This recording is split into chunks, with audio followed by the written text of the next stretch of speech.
Ed, thank you Yo, so much. It's nice to see you again. it's great to see you. Yes, well, thank you I'm for coming I'm on lunch therapy. I'm so ready for some lunch therapy, man. Well, I just reread your book last night, Serious Eater, and congratulations again on a wonderful book.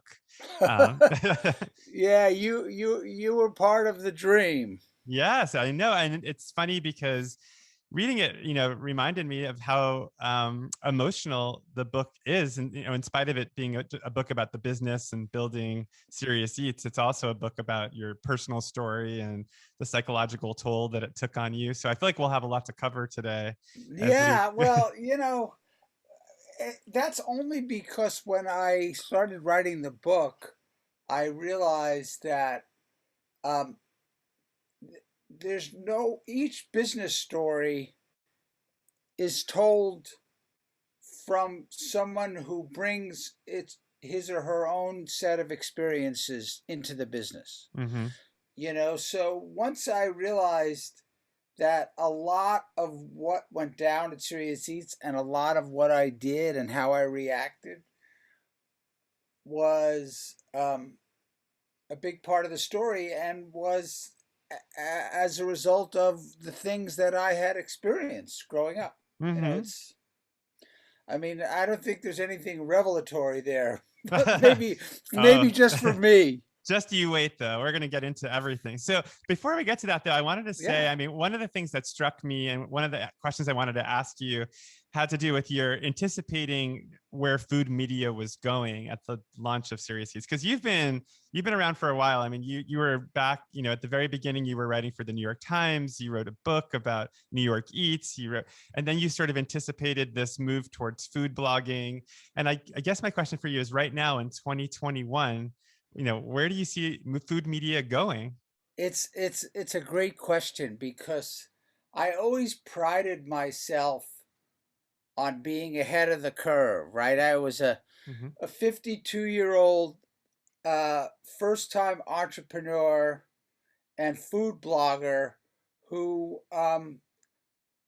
was uh, I thought way ahead of where old food media was, right? Mm-hmm. And I just thought I'd remain ahead of the curve. Right. But what I didn't realize was that food media is evolving so fast, Mm-hmm. and that without me even knowing it, it went places that I didn't anticipate it going. Mm-hmm. And so we were late to social media. I remember telling people, oh, Facebook is not going to be a competitor. It's like, Right. and then so I think it's one of the things I'm realizing now more than ever is that I am certainly not ahead of the curve, and I probably stopped being ahead of the curve. And only recently has have I thought that's okay. Mm-hmm. But You know, even right now, I mean, it feels like, as somebody that was a food blogger in the early 2000s myself, if I came around today and it was 2021, it feels like I would probably be a TikToker. That feels like where the future is. yes, that's right. Yeah. And so think about that. And you're much younger than me, but the fact of the matter is the TikTok generation is not you. Mm-hmm. So Right. there's not an organic relationship there. Mm-hmm. There was an organic relationship between you and the blogging universe Right. and the blogosphere. And there was an organic relationship between me and the blogosphere because I just wanted a place where I could write what I wanted without having to deal with gatekeepers. Mm-hmm. So a blog was the answer. And also And for of course, you, I mean, I think the whole like missionary of the delicious and seeking things out and writing about them, I mean, that was the dawn of food on the internet. I feel like with Eaglet and those websites and Chowhound at the very beginning, where people were kind of writing about the hole in the wall that they found, yes, you were sort of it's right there. true. Yeah. Yes, and I was right there. And now if you think about it, that's that those discoveries, or that act of discovery, is either not as valued Hmm. or is so ubiquitous that people's opinions are not, they don't represent much as significant uh, a part of the food culture as they once did. Well, there's a certain romance. I mean, it's funny because your story and my story are not dissimilar in the sense that we both started at a distance, kind of looking at this world. I mean, you were looking at R.W. Apple and Calvin Trillin, and I actually also loved Calvin Trillin and Ruth Reichel, and then somehow we both found our ways like into that world of these people, but now it doesn't feel like there's as much romance surrounding the food No, writer. it's funny. What's interesting is how transactional it all seems, Mm-hmm. and that people are not embarrassed by that, Right, that's fascinating. right? Like It's brand like, building and all that stuff. Yeah. yeah, it's like if when I started writing about food, which was I guess the mid '80s, and I would tell people, yeah, I'm building my brand. They would have said, what? And now it's not only legitimized, it's almost required. Right. And so it's just so interesting for me to watch different people and how they interact with with food media, like someone like Kenji, right? Mm-hmm. Who is he is very true to himself on social media. He's very active because it's a very organic part of his life. Right. So he has never once said or acted like, I'm building the Kenji brand.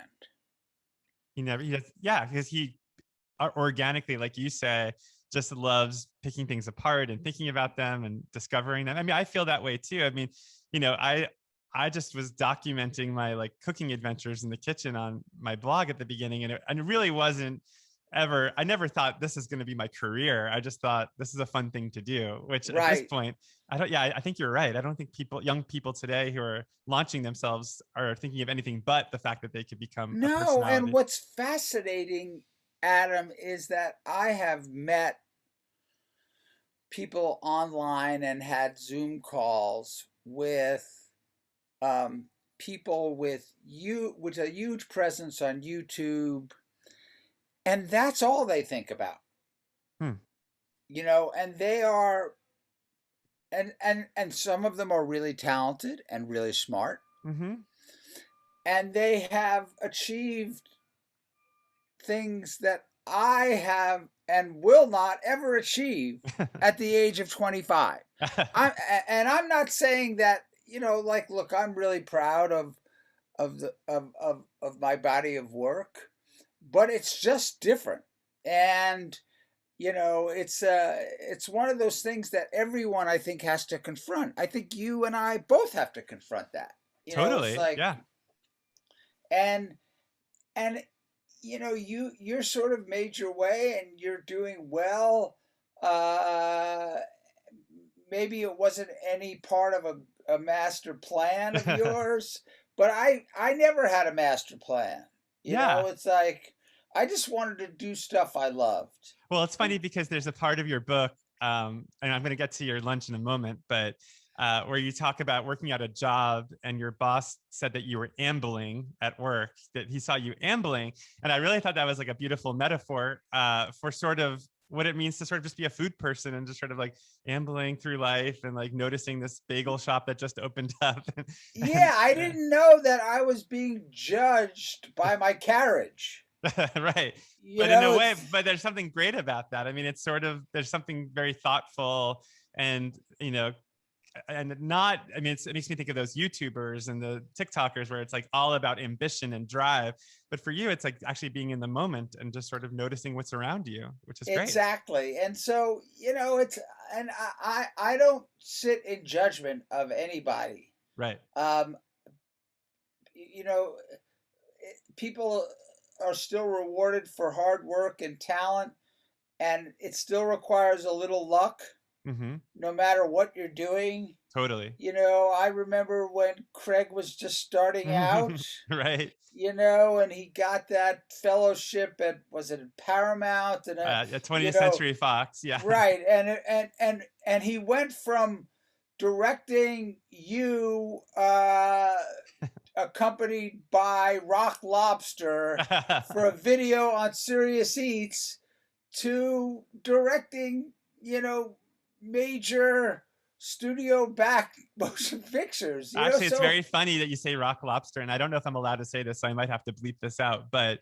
he is actually right now in the process of directing a documentary about the B-52s. That's awesome. Which, yeah. And you should have him talk to me only because, and I think I put this in Serious Eater, I was the B-52's publicist at Warner Brothers Records. Yeah, I saw that in there. Yeah. I got to spend some time with them.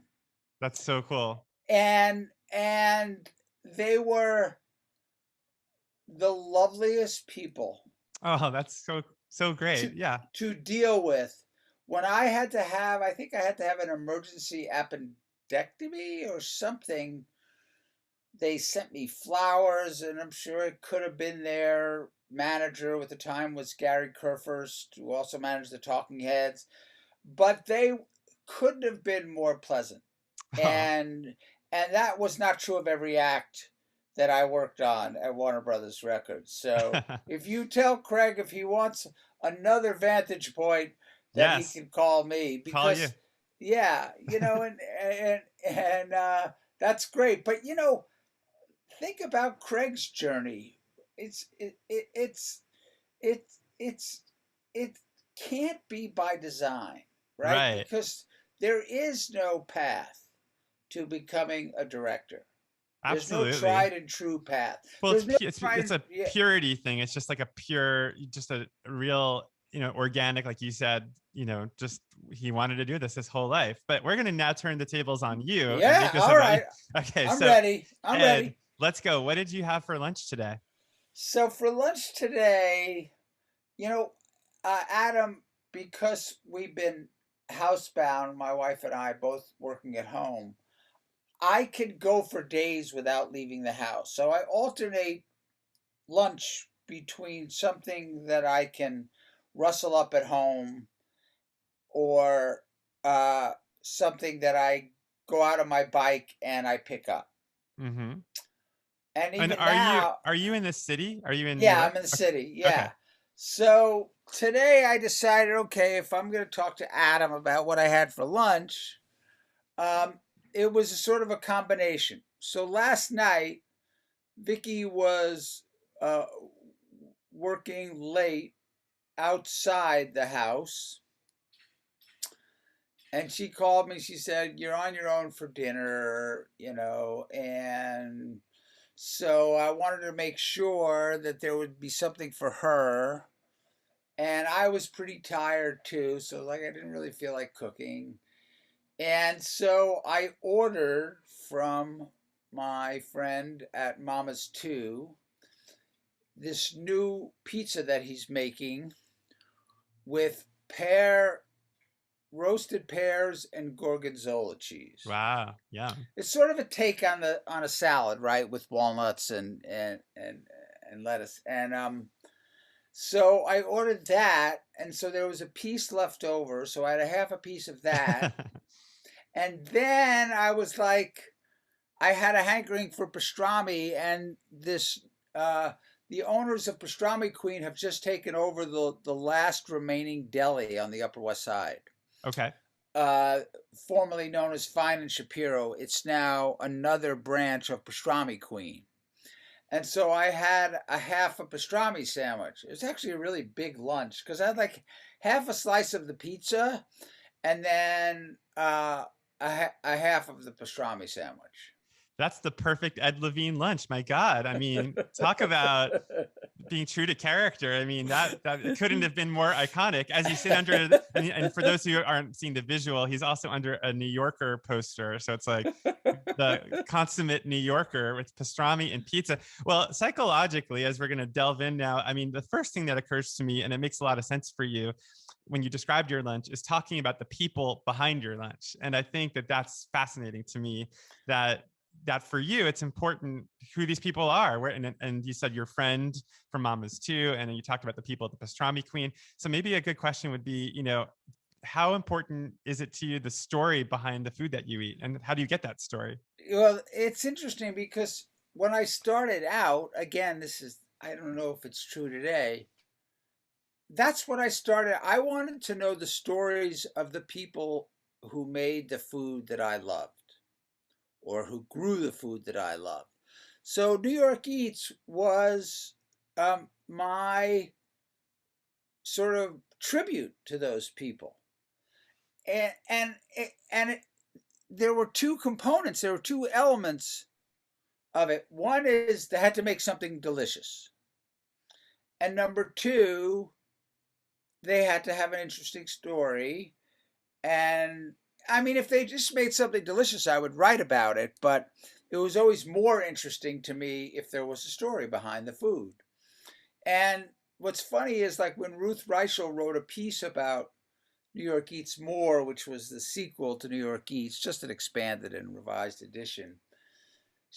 That's when she called me the missionary of the delicious, and she said that that I wanted to see that the people who make or grow our food get the recognition they deserve. That makes a lot of sense. Yeah. Yeah, and so the story was always an important part. And I think it wasn't enough. I know Jane and Michael Stern from Road Food, and for them, story was everything. Mm-hmm. And a food's place in pop culture, in American culture, was everything. So I would sometimes be disappointed, like they tell this great story behind a burger place in Oklahoma.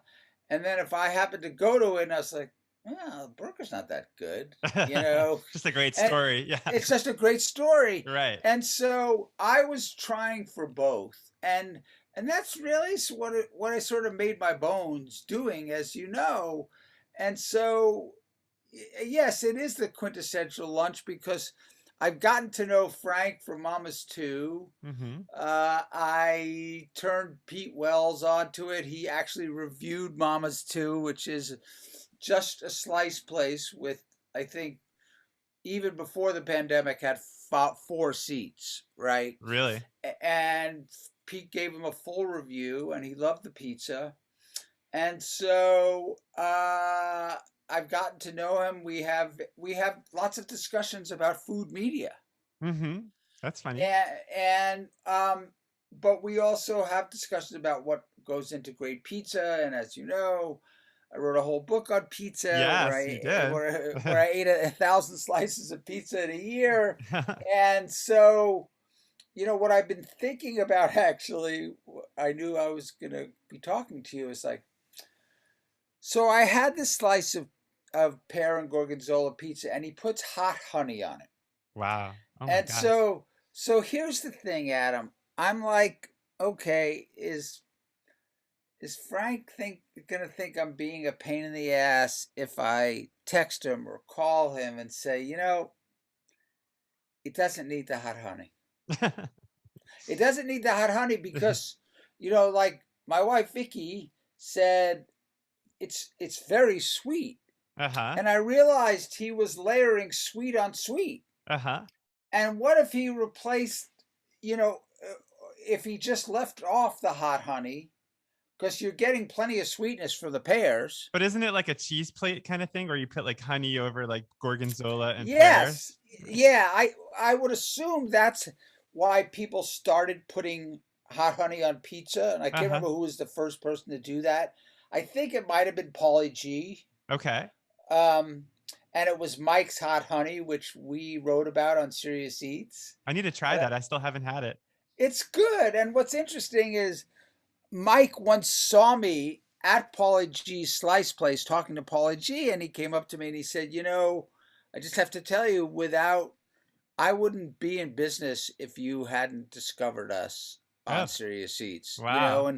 and that's part of what gives me pleasure from what I do and what I've done is again, it's like having people, as Ruth said, dedicated to the proposition that the people who make or grow great food should get the recognition they deserve. Well, one of the things you wrote about in your book that people may not know is that your parents were card-carrying communists. Yes. And I thought that was very interesting. And I was trying to draw a correlation between the work that you do and your parents' ideology in terms of celebrating the working man. And I was wondering if you For could sure. talk a little bit Yeah, about that, about that being part of what you do. absolutely. So yes, my parents were like a lot of poor uh, Jewish first generation immigrants in New York uh, were attracted to Communist Party ideology at the time, right? In the 20s and 30s, Which was like it's, dangerous, right? I mean, yes, they could have look, been blacklisted. my dad could not get work as a teacher. After he graduated from City College, he Hmm. grew up beyond poverty stricken, as did my mom. And they met at a Communist Party meeting, I think, at City College. But he couldn't get a job. He was blacklisted. He couldn't get a job as a teacher. And one more very brief story about their lives as communists is my brother. I had one brother who just died, who I wrote a lot about in the book, Mike, right? Mike. Yeah. And Mike was about 12 or 13, so I was barely on this earth since he was 11 years older. But the story goes that Mike came home and told my parents that his teacher wanted to know why he had chosen the book to write a book review of.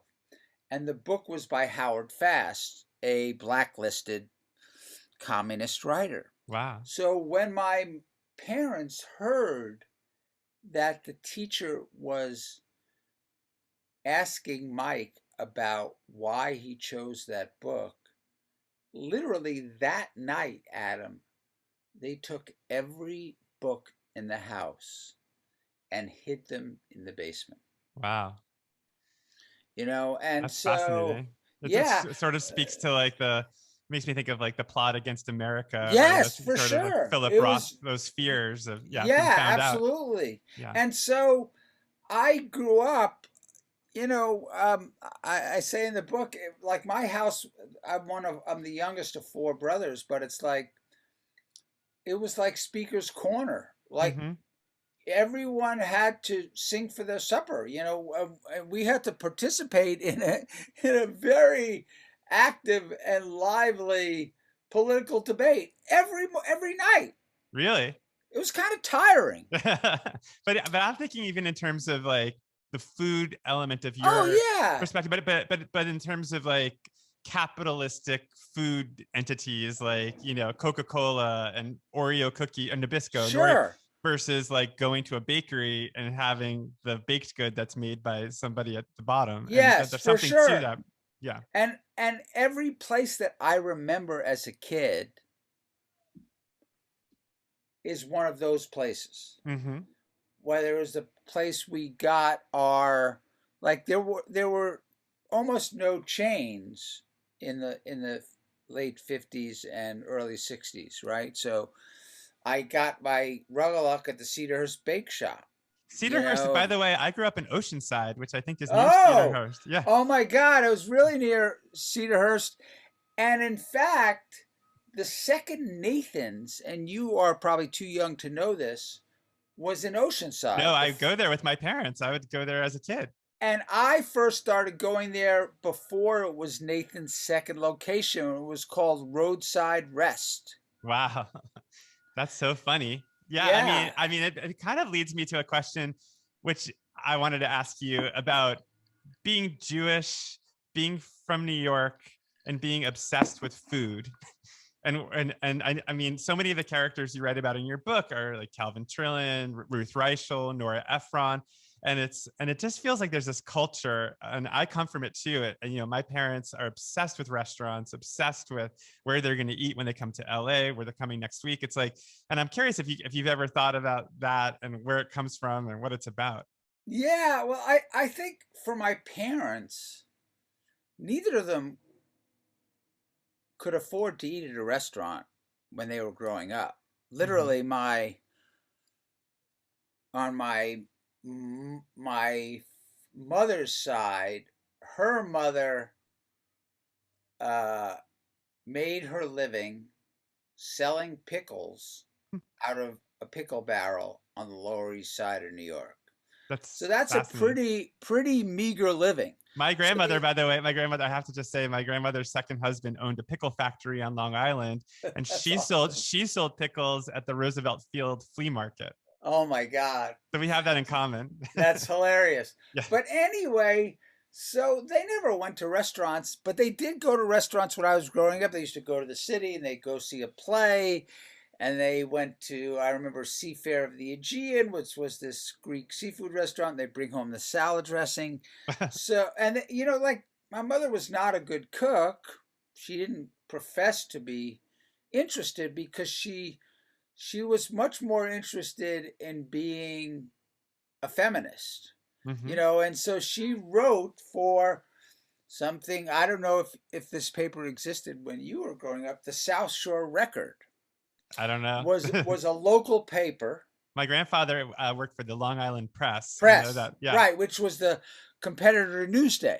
Okay. Yeah. Yeah. So my mother wrote a, a basically a weekly column about progressive child rearing, and you know, and also espousing anti-war sentiments. And I found copies of all her columns. I went out to the South Shore Record before it closed, like 20 years ago, and Xeroxed Wow. Adam every column she wrote. That's so You cool. What a know, nice memento to have of your mother. yeah. So you know, so for us, and I don't know if this was true of you, we used to go to the Chinese restaurant in Hewlett, China Jade, every We would go to Sunday. the Palace of Wong. I don't know if that was there when you were growing up. Um, and then, and so like, but we never went to anything fancy. Right. And, and I think, you know, because my dad remained an armchair communist, even though he became a sort of unhappy but reasonably well paid business person working for my uncle, for my mother's brother. He remained such a staunch communist that he defended the Russians when they invaded Budapest with the tanks in 1956 to put down the Hungarian rebellion. Okay.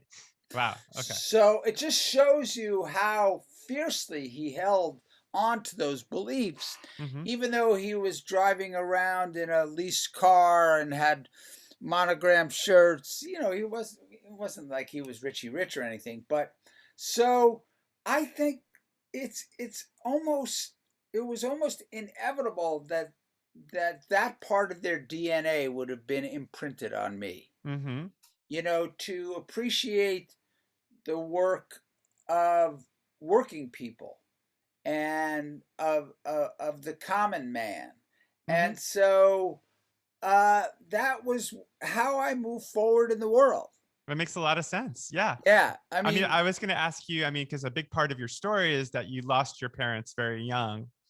And then I was wondering about the connection between the emerging love for food and sort of, and you write about this in the book, but sort of how you were a little bit lost, you were sad. I mean, inevitably going through a depression. I think you tell a story of going to the Grand Canyon and not getting out of the car. yes, that was just my oldest brother who adopted me and his new wife. Yeah.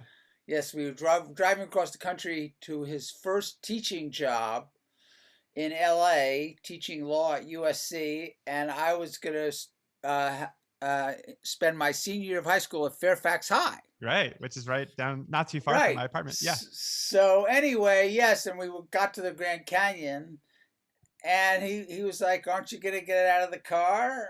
And I was like, "I've already seen it. Probably hasn't changed." It's I like, love that petulant teen version of Ed yeah, Levine. yeah, It's like, I don't need to see the Grand Canyon, seen it. But right. I was gonna ask though, in terms of, I kind of drew a connection when you were talking at the very beginning of this, when you were talking about the people behind the food, that like the people who are feeding you, the, you know, mama's two people, the pastrami queen, that they almost take on a parental role in a way, or kind of a comforting role or a familial role for you. It's 100% true. It's interesting that you picked up on that, and I write about this in the book. When I got to New York, I used to go to Russ and Daughters. Mm-hmm. I didn't know them. I didn't know anybody in the family. I just knew what kind of place it was. I recognized the sense and what it looked like, and it was like, this is a place I belong. Mm-hmm. And so I got to know them, and they were one of a series of replacement families. That it's almost like I needed to find them in New York, right? Mm-hmm.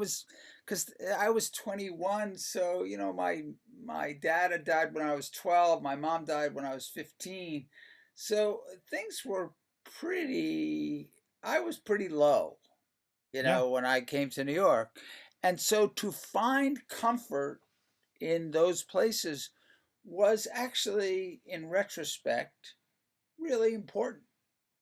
Well, I think it speaks to your passion for food. I mean, for me, it's interesting because I came out to my parents when I was in my early 20s and it didn't go well. My parents didn't react well to it. And that's when I got interested in cooking. And there was something about feeding myself and taking care of myself that led me into the kitchen. And for you, it's interesting because it was in restaurants and food purveyors that you Yes. found that, but it's still sort of the same idea, which is Yes, to nurture yourself. you needed to find sustenance somewhere, and Yes. you weren't getting it from your parents because they didn't want to hear about it. What do you Yeah. mean? What do you mean you're gay, Adam? It's like, Don't you make me can't be relive gay, the trauma. Yeah. right? But yeah. And for me, it was just. And there's also something, and it might have been the same thing for you. It was also an escape. Mm-hmm. Like, I wasn't really ready to contemplate the reality of what had happened to me. And all I knew was that I had to put one foot in front of the other and keep moving forward. And at Absolutely. some point, I was going to have to deal with those feelings, because, that was a dual set of catastrophes, Right. you One on top of know, the other. Yeah. one on top of the other. But when you're a kid, you don't go, okay, I really need to figure out how to process this, No. right? Yeah. All you do, I guess you could crawl up into the fetal position and go into a closet, and come out for meals, but that wasn't what I was going to do, and it wasn't even presented as an option. How did those issues, I mean, how did losing your parents, I mean, this is a very personal question, but how did those chickens come home to roost later in life? I mean, what did that do to your psychology, or how did that shape your Yeah, psychology? it's a great question because what it resulted in was that I tried to make every work situation into a family situation. That makes a lot of sense. Yeah. Not a good idea. Right. Not a I've good heard that. idea. Yeah. I've heard never hire somebody that you can't fire. Right. Yeah. And so that was one of the big problems with me in business, Mm-hmm. is that these people were not my family. They were people, many of whom I'm still close to Mm-hmm. and still very fond of, and I couldn't be prouder of all the Serious Eats alumni, including you, who have gone on to do really cool stuff. Thank you. But you know, it's it's true that, and I say that at the end of the book. It's like, you know what? They're not family. And the new set of serious eaters don't regard me as their dad. Mm-hmm. It's a good gig, Right. and so that it caused me a lot of pain. But it's interesting because it's not like a crazy notion that the people you work with become your family. I mean, it's like basically the premise of the Mary Tyler Moore Show. It's like, people in work environment, or Cheers, or any sitcom. I mean, I guess sitcoms aren't the real world, but it's this idea that the people you work with can become your family. Absolutely. Phil Rosenthal, who's a friend of mine that is in your world now as well as in my world. He created Everybody Loves Raymond and now Right. has a food show on Netflix. He once said to me, because, these two producers, as I told you, who have optioned Serious Eater and they're trying to turn it into a sitcom, he once said, and so I said, it seems like it should be about work and family. And he said to me, he literally said, Ed, every sitcom is about work and family. It's a good point. Yeah, that's true. It's funny because I was just thinking as we were talking that you have a son and he's in LA now, right? Yeah. But I was curious about being a parent for you in terms of food, like in terms of your love for food. Were you able to pass that on to your son? Was he as enthusiastic about it as you were? He actually is, although he's very health conscious. Well, he lives in And LA, so of he course, lives in yeah, LA yeah. and he's in the movie and television business, so he has to fall prey to that, but he no, he loves food. He doesn't love to cook, and I've only grown to love to cook, in like the last 10 years, but he does love food. But I remember I used to take him around with me, and we were at the Union Square Green Market like in the 90s, and like that was when chefs still showed up to pick up their produce before Mm-hmm. they sent their foragers. And so I used to see like Dan Barber and Daniel Boulou and like all these big name chefs, and so we'd have a chat. And my son, who I think was 6 or 7, he says, I'm never coming with you again. I'm here for the food. I'm not here for the conversation. Which is the opposite of you, right? I mean, it's sort Right. of like we are talking about earlier, which is that Right. it's about the people for you, and then Yeah, also the food. Yeah, exactly. So he definitely loves food, and we talk about food, and uh but he's very much his own person, and Mhm. he we were I think he was 5 or 6, and we were going up the escalator at the Barnes and Noble in my neighborhood, which was on 2 levels on 82nd and Broadway, and I was like, have you thought about what might want to be when you grow up? And he goes, no, not really. I said, well, maybe you'll be a writer like your dad. And he literally looks at me and he goes, no, no. So like Right. he was very much his own person even then, but he is very interested in food. Would you And guys he do? Would you as a family? Because your wife is an editor and a edits literary cookbooks, agent. literary agent. Sorry, but former editor, Yeah. right? Yes, But she, exactly. but would you guys debate like pizza? Like, would you order from a new place and your son would say this isn't any good, and you'd be like, "What are you talking about? This is great," and your wife, No, it not was. so much, not so much that. And for Vicky, she is much more of an eat to live person than a Mm, live to eat person. okay. She's a very good cook and an extremely good baker, which helps, when you have clients like, Kenji Lopez Alt and Stella Parks and all these old serious eaters, Max Falkowitz and Right. Carrie Jones and all these Yeah. people who are writing books. But um, so, but she, in her own way, she is serious about food, but not to the degree that I am. So when you talk about home cooking, you talked about you started to cook in the last 10 years and your wife cooks. So what are some of the meals that you make at home?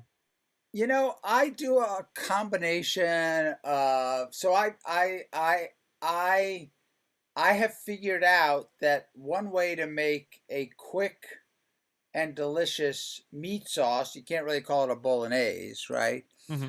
Is if you buy one of the burgers from Cinderella that they make from their dry aged trimmings.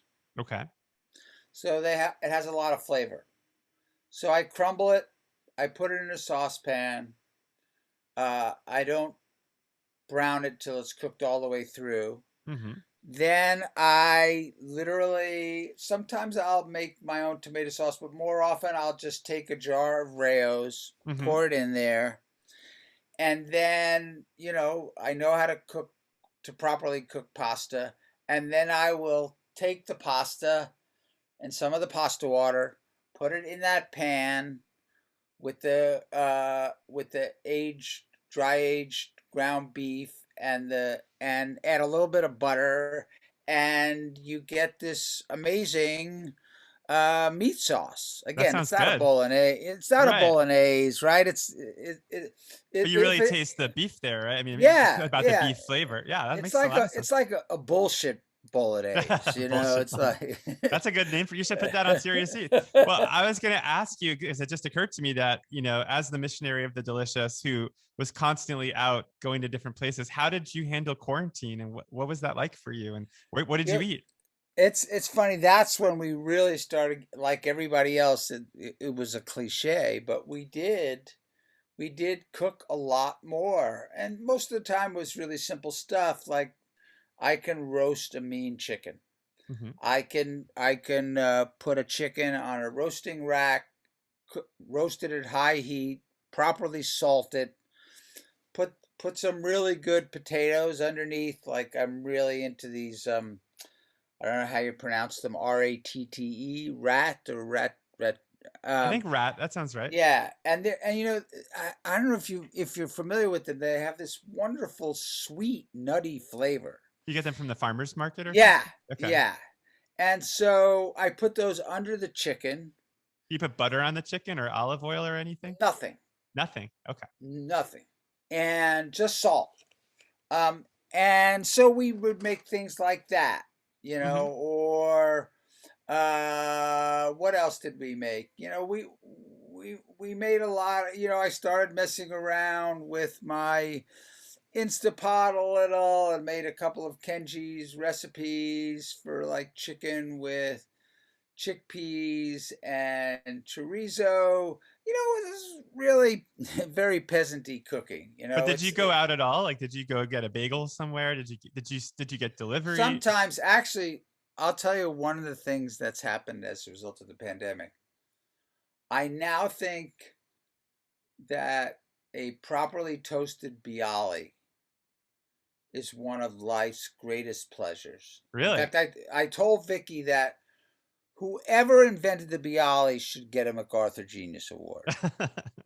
I feel like there's a book Because, about who invented the Bialy. Isn't yes, there there Mimi, is. Mimi Yeah, Sheridan? Mimi Sheridan. Yeah, the Bialy eaters. And it's actually quite a good book.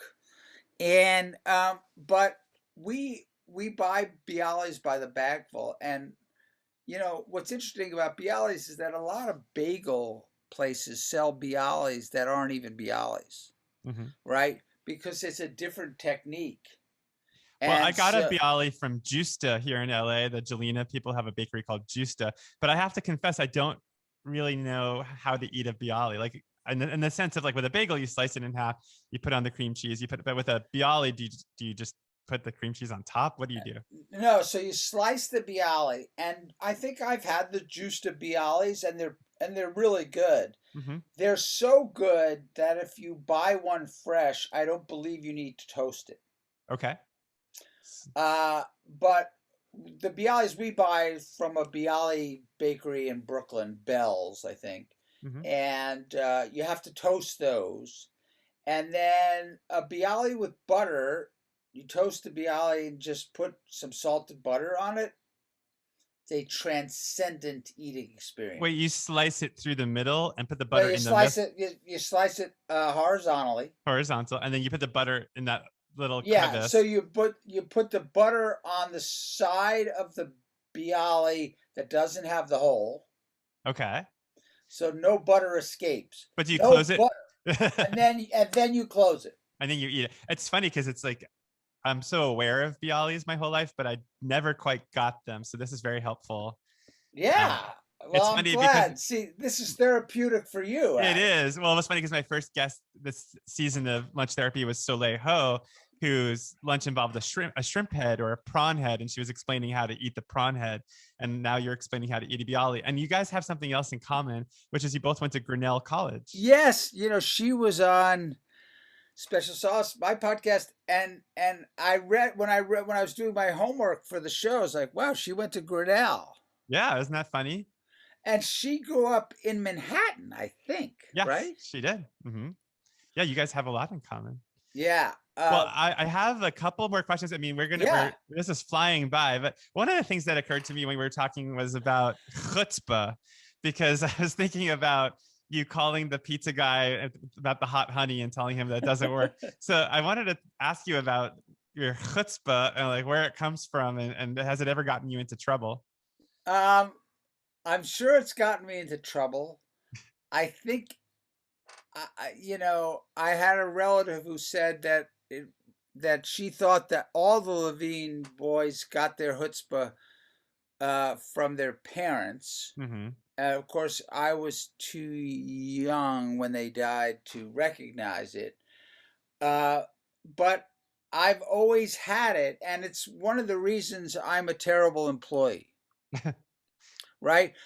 Having chutzpah and being a good employee do not mix well. Right. And so one of the reasons I started Serious Eats is because every time I tried to have a regular job, it didn't work, in large part because of the chutzpah that I displayed. And so I do think it came from, having to speak up at Mm-hmm. my house, like that. You had to speak up. Silence was not an option. Right. Yeah, I think that's true in my family too. It's like there's a lot of yelling in my family. So Right, yeah, exactly. And people think, oh, is it yelling like the Loud family, or is it, it's like, no, it's just yelling, right? yeah. But even in terms of like food, like going to a restaurant, like my mom would mortify my brother and I. Like she'd get the steak and be like, "Yeah, this is a little too fatty. Can you make us another one?" And like now I'm like traumatized by that. So I'll eat anything at a restaurant. But I guess in terms of like calling the guy and saying that, I guess, do you get yourself into trouble in terms of like giving feedback Yeah. about food?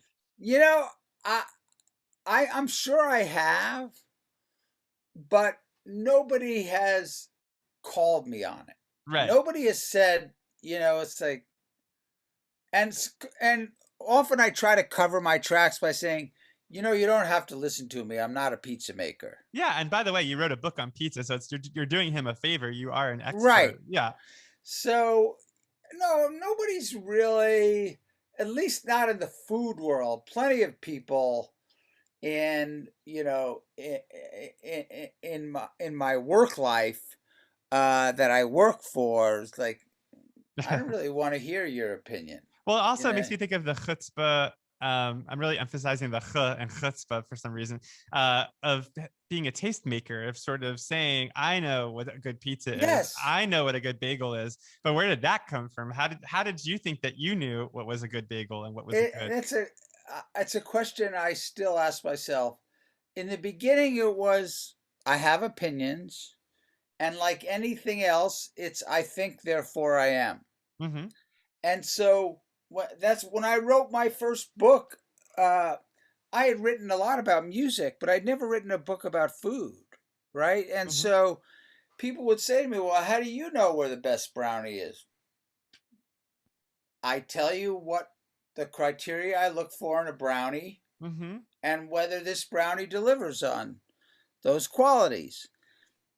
You don't have to agree. In fact, I used to love it when this was before social media. People would come up to me and say, you missed this cherry pie in Far Rockaway. Like, Right. great. Yeah. And that's part of the fun. Well, right? it And makes me think that people crave authority figures. yes, people want to be told, like, where do I go? What do I do? So yeah, it's maybe good when not as much now, right? right. Now everything is crowdsourced. Mm-hmm. I remember somebody applied for a job and I hired them at Serious Eats, and she said my boyfriend, now her husband, would never go to a restaurant that had less than I don't know, 4 stars from Yelp. I'm Mm-hmm. like, you use Yelp to figure out where to go to eat? But So many people do. Yeah. that's what's happened. Whereas you say, and I think the role that authorities play in people's eating habits has been reduced. Maybe. I mean, it's funny because we went to Japan right before the pandemic, and we had like a couple nights in Tokyo and a couple of nights in Kyoto. And I was looking at Eater, and I became so overwhelmed with all the information on the internet about where I should eat and what I should do. And I had such limited time, and you have to go here, you have to go there. And it turned out the best meal that we had was we stumbled upon a little temple in Kyoto, and this woman That's awesome. was making soba noodles outside in a little tent, and Right. we had that, and that was incredible. And it was this sense of relief of, oh, I just found this little place and it was great. Exactly. And Yeah, it's so great that no matter how much coverage there is of food in the world, you can still do that. right. And you have to learn to trust yourself. I mean, I think it can become overwhelming with all the experts out there and all the Yelp reviews, Absolutely. that it's like, and I think that's what you've always done, is trust your own taste and trust your Yeah. instincts. And if people agree, fine, and if they don't agree, that's okay too. I We're mean, not talking about nuclear physics here. so what are your current, we're gonna get to your dinner in a second, because that's how I always end every episode, by asking what you're gonna have. But right now, in terms of like your rankings of the New York, the classics, like best bagel, best pizza, what are your tops right now? So here what's funny about the best bagel I've had in New York is the bagels that Melissa Weller, who was the original bagel baker at Siddell's, Mm-hmm. I've been made. there. It's great. And now she's doing a pop-up. Okay. And people could just Google her, Melissa Weller, Weller. Her bagels and her bialys are beyond reproach. I Mm-hmm. think the guy who owns Chelsea's, I can't remember his name, in Brooklyn, also makes great bagels. Um, and so those are probably my two favorite bagels at the moment. When I wrote a big bagel piece for the Times all those years ago, I said Absolute made the best bagels in I New remember York. that, and I went there, and I And they're liked it. good. Yeah. They are really good. And now it's a thing. Like, Right. no matter what the weather is, Adam, there's a long line outside. Oh yeah. I liked it Uh, because it was kind of warm and soft, if I remember. It was sort of, yes, yeah. and with a little bit of crunch. And Mm-hmm. it was sweetened with malt, as it should be. Um, but I think I told you this on the phone the other day. The weird thing is, and I say this as a dyed-in-the-wool New Yorker who spent a fair amount of time in LA, that the best bagel I have had in the last 10 years and maybe ever is the bagel from Courage In LA. in LA. Yeah, and that's right near where I live, but I don't have the courage to wait in line for it, but Yeah, maybe I need those to. those bagels are amazing. So pizza, I still love Anthony although I'm not even sure that his place on the Lower East Side is still open. Anthony Mangieri of Una Pizza Napolitana. All right, yeah, and he kind of closed for a while and then reopened. Yeah, and now he's back open in his native New Jersey, Oh, and wow. um, and I think it's weekend only. He's an obsessive pizza perfectionist, and I also love the pizza at Raza in Jersey City. Okay, Uh, that sounds like a schlep. it's a little bit of a schlep, except it's kind of like a subway ride because it's a 3-block walk from the PATH train in Jersey City. Okay, got it. So it's So worth the you trip. pick up the PATH train in the West Village, by Macy's on 34th Street. So and also what's happened now since you've left, which is now quite a while, Adam, Yeah, 10 years ago. is that there are a lot of people making elevated slices, including my friend Frank from Mama's Too. Mm-hmm. And so I think his slices are transcendent. Who's the guy in Brooklyn that was on David Chang's TV show? It's like really hard to Oh, get in there. yes. It's what's his name from Lucali. Yeah, Lucali. Is that one of your favorite I pizzas? I like it. Um, it's there's it's only crisp. The crust does not have any tenderness. Okay, And I like something with a crisp exterior and a tender interior. got it. And I haven't been there in a while, so maybe it's changed. I mean, I like it. There's so much good pizza in New York now. It's crazy. LA too And has a lot of really good pizza. So yeah, we're spoiled for pizza. yeah, and so yeah, and things like deli, it's still hard for me to not say that Katz is my favorite pastrami sandwich. They still hand slice, and so you get nooks and crannies on your pastrami, and they still Hmm. give you the extra slice while you're waiting for them to carve your sandwich. Um, and what other New York foods are there? Those are That the big ones, I think. I think you can't. Yeah, I mean, wasn't there some fear that Katz's was getting sold at some point during the pandemic? yes, and then then I think the son has. I don't think he sold it. One of the not the original owners, but they've had the same owners, the same feuding owners for years. And one of those owners' sons took it over and has sort of made it and modernized it to a certain extent while still trying to retain its character. And I haven't heard that he's sold it. I mean, I don't know how they fared during the pandemic because it Hmm. was built on volume and there was definitely never any social distancing at Katz's. Right. Yeah. How do you compare Katz's to Langer's in LA? Langer's has the double baked rye, which is pretty awesome. And we once did a great taste test with Langer's and Katz's, and we invited Nora Ephron to participate. It was so much fun. Because she wrote that famous New Yorker article that said Langer's was the best pastrami in the country. Exactly, and we Right. had a great time. I think Langer's is a great, and I went uh, to the deli that what's his name from Langer's, his daughter opened in Hollywood, in West Hollywood. Wise Sons? Is that what it's called? Wise. No, no, no, that's in San Francisco. Is it called Daughters? Is Oh it called? yeah, I know what you're talking about, but I forget what it's called. And how was It's that? delicious. It was in Great. a little strip mall, Yeah. almost in Beverly Hills, like I think on Sunset. I've driven past it, but I'll have to go check it out. It's Um, really, really good. well, Ed, we're getting to the end, so I'm going to ask you now, what are you having for dinner tonight? That's going to be tough, Adam, because we have some we do have some more of that pear and gorgonzola pizza. I'm always tempted. I also am a big believer in the childlike meal of pasta with either butter or olive oil and some really good Parmigiano Reggiano. Love It's that. like, Maybe a little nutmeg in there. yeah, could throw a little nutmeg, and I think that's a pretty great dinner. So I think now that I'm talking to you, I hadn't really thought about it. That's what we might do. So pasta are carbs pretty big on Yeah, your list? I Because don't. I'm the same way. I love pasta and pizza. Yeah, and I try not to have too many carbs, but it's hard. Like my son is a real carbophobe. Yeah.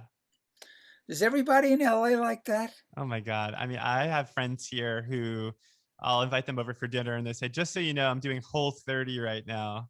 And I'm gonna need you to do, and I'm like, I'm not honoring your Whole 30. It's like if you're coming over, you're having pasta, you're having Yeah, cake. I mean, yes, absolutely. Wait, I have to ask you. So people can't see you who are listening to this on the podcast, but behind you are some interesting things. I just want to ask you quickly. So there's of this course. the Saul Steinberg New Yorker cover of New Yeah, York City. there's a Saul Steinberg cover of the famous New Yorker cover where it's so New York centric that 3/4 of the poster is taken up by New York, and then 1/4 by the rest of the world. Right. I love that image. Right. And And it speaks to your New Yorker-ness, how yeah, much you love New York. Okay. exactly. And then there's this fantastic picture of Jackie Robinson rounding third. Mm-hmm. And of course, my parents' progressive Communist Party leanings made me an incredible fan of Jackie Robinson. Mm-hmm. Um, and so, and I love the joy that he's showing on his face in that photo.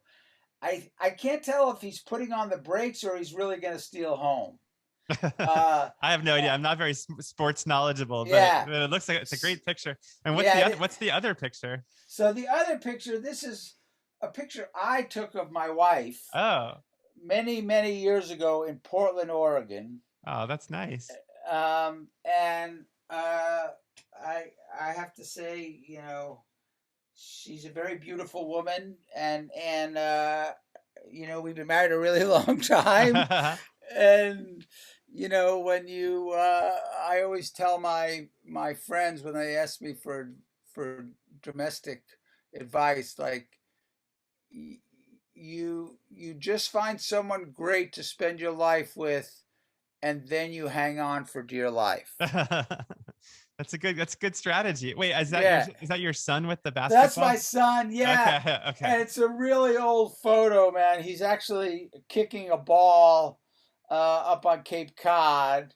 Okay. But, you know, I have to get a more recent photo of him. You know, he's out in your world and In doing LA. well. What's the article that you have taped to the wall over your right shoulder? That's really funny. Okay. So that's when I thought, oh my God, I've arrived in some tiny way. I've been satirized in The Onion. That's great. About a month ago. Serious Eats criticized for origins as website to rate hotness of root vegetables. That's fantastic. You have to get that framed. Yeah, for sure. Yeah. And then I see on the other side, are those James Beard Awards hanging from the? Yes, those are James Beard Awards. Wow. You know, it's I don't make a big deal out of them. I was really proud. 2 of them were for Serious Eats in the days that you wrote for us. Yeah, I'll take some credit, sure.